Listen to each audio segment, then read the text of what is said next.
আসসালামু আলাইকুম প্রিয় ফুটবল প্রেমী। একটি দল যখন ৬৩ মিনিট পর্যন্ত ৩-১ গোলে পিছিয়ে থাকে, তখন সেই দলের কাছ থেকে বড়জোর আপনি চাইবেন অন্তত ড্র করে পয়েন্ট ভাগাভাগি করে নিক। কিন্তু হয়েছে আপনার চাওয়ার ঠিক উল্টোটা। বলছিলাম বেনফিকা ভার্সাস বার্সেলোনা ম্যাচের কথা। ৬৩ মিনিট পর্যন্ত ৩-১ গোলে পিছিয়ে থেকে বার্সা ম্যাচ শেষ করেছে ৫-৪ গোলে, নিশ্চিত করেছে ৩ পয়েন্ট। আপনার আমার মতোই খুদ বার্সা কোচ হ্যান্সি ফ্লিকও বিশ্বাস করতে পারছেন না। তবে এমনটি হয়েছে। ফুটবল প্লাস এর নতুন পর্বে শোনাবো সে ম্যাচের গল্পই। ম্যাচ শুরুর দ্বিতীয় মিনিটেই লামিনে ইয়ামালের গোলমুখী শট রুখে দেয় বেনফিকা গোলরক্ষক। ফিরতি আক্রমণে গোল করে বসে বেনফিকার ফরওয়ার্ড পাবলিদিস। লেফট উইং থেকে আলভারো কোরেয়ার বাড়ানো বল বক্সে পেয়ে গোল নিশ্চিত করেন পাবলিদিস। বেনফিকার গ্যালারি জুড়ে উল্লাসে ফেটে পড়ে সমর্থকেরা। ম্যাচের ১১তম মিনিটে আলেহান্দ্রো বালদে ফাউলের শিকার হন।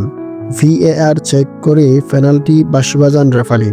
রবার্ট লেভানডস্কির সফট টাচে গোল নিশ্চিত হয়। খেলা দুদলের সমান লড়াই এগিয়ে যায়। তবে ম্যাচের সমতা বেশিক্ষণ টিকেনি বার্সার জন্য। ২২তম মিনিটে আবারও পাবলিদিসের গোল। এক্ষেত্রে দায়ভার সম্পূর্ণ বার্সা গোলকিপার সেজনির। ফাঁকা মাঠে প্রায় মাঝমাঠে উঠে আসেন তিনি। সতীর্থের সাথে ধাক্কা খেয়ে পড়ে থাকলে ফাঁকা গোলবারে বল জালে জড়ান পাবলিদিস। শূন্য ছাড়া বার্সার কপালে বাড়তি ছাপ স্পষ্ট ছিল। ২৮তম মিনিটে গোলকিপার সেজনি ফাউল করে পেনাল্টি গিফট করেন।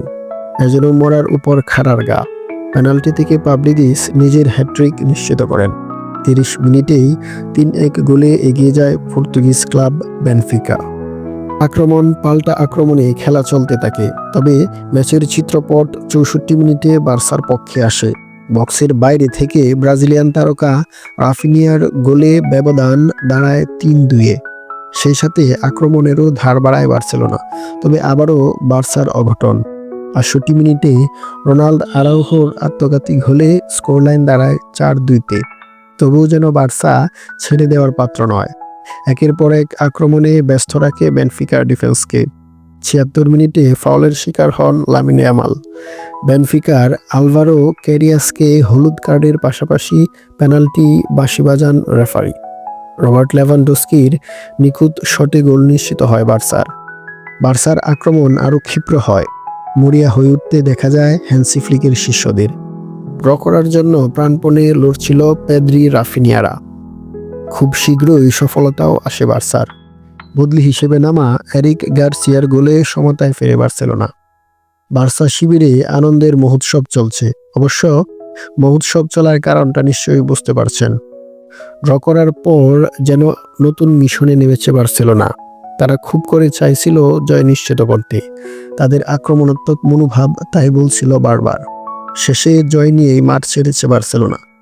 যোগ করা সময়ের একেবারে ফাইনাল অ্যাটাকে আবারও রাফিনিয়ার গোল। এবারের উল্লাস যেন আর কিছুতেই থামছে না। অপরদিকে বেনফিকার দর্শকেরা ছিল শুনশান নীরব। নিশ্চিত জয় ধরে যারা বসেছিলেন তারা নিজেদের পরাজয় কিভাবে বিশ্বাস করাবেন। সর্বোপরি চ্যাম্পিয়ন্স লিগের ম্যাচ যেমনটা একজন ফুটবল ভক্ত প্রত্যাশা করেন, ঠিক তেমনই হয়েছে। হৃদয়ে গেঁথে থাকার মতো একটি ম্যাচ উপভোগ করলো ফুটবল ভক্তরা। দেখা হবে আগামী পর্বে নতুন কোনো টপিকে। ফুটবল ভালোবাসুন, উপভোগ করুন সারা সময়। আল্লাহ হাফেজ।